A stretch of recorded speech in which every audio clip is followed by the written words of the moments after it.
जैसा कि आपको ज्ञात है, इस समय हमारा देश महामारी कोरोना जैसी भयंकर बीमारी से जूझ रहा है।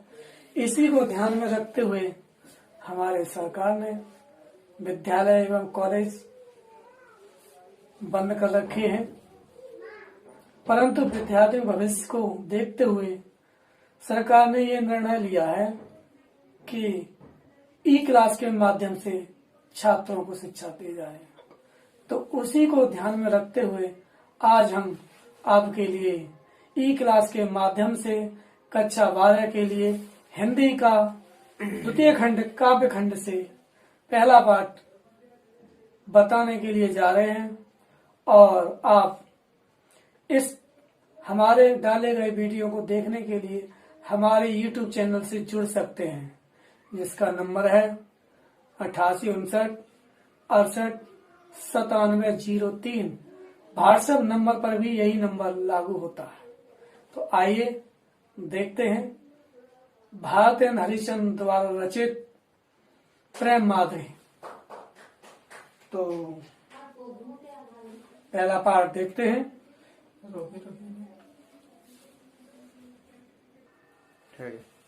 तो वही देखते हैं। ये पहला पद्य है इनका लिखा हुआ।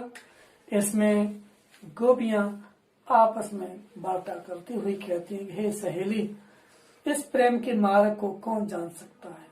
अर्थात वही जान सकता है जो इस पर चला हो, और बगैर चलने वाला केवल सुनने से हंसी ही उड़ाएगा।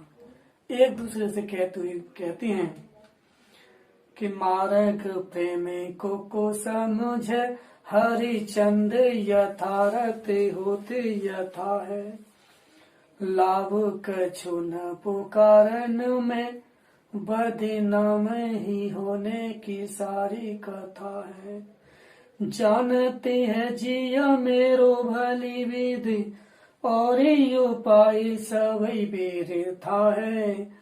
बाबरे हैं ब्रज के सिगरे, मोहि नाहा के पूछते कौन व्यथा है।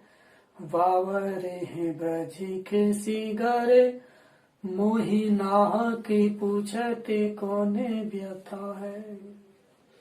अर्थात व्याख्या देखें, लिखेंगे। पाठ का नाम प्रेम माधुरी, भारतेंद्र हरिश्चंद्र। खंड मार्ग प्रेम को ... कर लेंगे। कौन व्यथा है। संदर्भ जैसा कि आप जानते हैं, प्रस्तुत पद्यांश हमारी पाठ्य पुस्तक हिंदी के काव्य खंड प्रेम माधुरी नामक शीर्षक से अवतरित है। इसके रचयिता भारतेंद्र हरिश्चंद्र जी हैं। प्रसंग में लिखेंगे,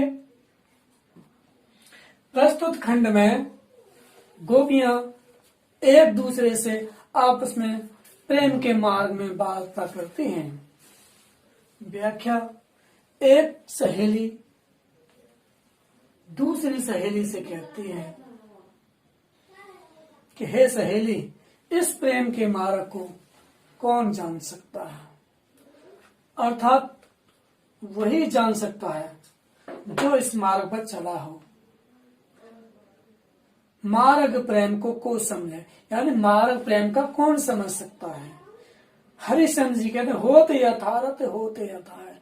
प्रेम का मार्ग जैसा होता है उसे वही जान सकता है जो उस पर चला हो, क्योंकि लाभ कछु न पुकारन में, इसके पुकारने में कहने में कोई फायदा नहीं है, क्योंकि लाभ कछु न पुकारन में बदनाम ही होने की सारी कथा है। इसको कहने में सुनने में केवल बदनाम होने के अलावा कुछ और दूसरा फायदा नहीं मिलता, इसलिए इसे पुकारने से कोई फायदा नहीं है। इस बात को जानते हैं जिय मेरो भली विद, इस बात को मेरा मन ही जानता है कि और उपाय सभी वृथा है। हम कोई भी उपाय करें वो सब व्यर्थ सिद्ध होते हैं। इसीलिए पर मुझे इस बात का बार बार अफसोस होता है क्या कि बावरे हैं ब्रज के सिगरे, इस ब्रज के लोग बावरे दिखाई देते हैं, जो कि हमें बावरा समझते हैं। हम कहते हैं कि वो सभी बावरे हैं जो हमसे बार बार यही पूछते हैं कि मोए नाहक पूछत कौन व्यथा है, मोए बेकार में ही या व्यर्थ में ही मुझसे बार बार प्रश्न करते हैं और पूछते हैं कि तुम्हें कौन सा दुख है। तो बहन, इसको पुकारने में, कहने में केवल बदनामी ही है, और इस बात को ब्रज के लोग नहीं समझते, जो मुझे बार बार यही पूछते हैं कि तुम्हें कौन सी परेशानी है। अगर हम इसमें अपनी परेशानी बताने लग जाएंगे तो केवल बदनामी के अलावा हमें कुछ हासिल नहीं होगा। तो भाई इस तरह से ये व्याख्या हो जाती है। और इसके बाद लिखना होगा काव्यगत सौंदर्य, इसमें डालेंगे नंबर एक डालेंगे, इसमें लिखेंगे प्रस्तुत पद में गोपियां एक दूसरी सहेली से प्रेम के मार्ग में और ब्रज के लोगों को बावरा बताते हुए आपस में प्रेम के मार्ग की चर्चा कर रही हैं। नंबर 2 डालेंगे रस, बताते हैं रस, किसमें वियोग श्रृंगार रस है। बताते हैं कि जहां नायक नायिका एक दूसरे से बिछड़ जाते हैं और मिलने के लिए बेचैन रहते हैं, वहां पर वियोग श्रृंगार रस होता है। तो यहाँ गोपियां अपने प्रीतम श्री कृष्ण से बिछड़ गई हैं, इस कारण यहाँ पर वियोग श्रृंगार रस है। वियोग श्रृंगार रस। छंद सवैया है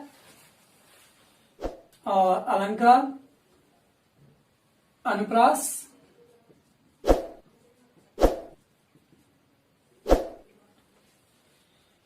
बावरे हैं ब्रज के सिगरे, बावरे हैं ब्रज के, बावरी बा अक्षर बार बार आने से, एक से अधिक बार आने का यहाँ पर अनुप्रास अलंकार होगा। क्यों? बावरे ब्रज के सिगरे, मोए नाहक पूछत कौन व्यथा है।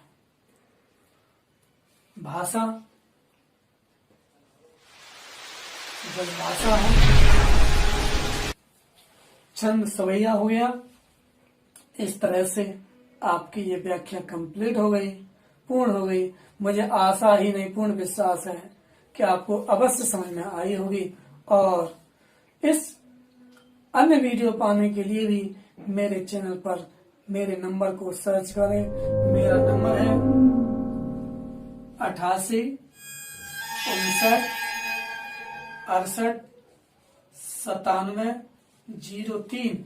YouTube पर सर्च करें और आगे से आगे नए वीडियो पाएं और सब्सक्राइब करना न भूलें तथा बेल आइकन को भी दबाएं। धन्यवाद।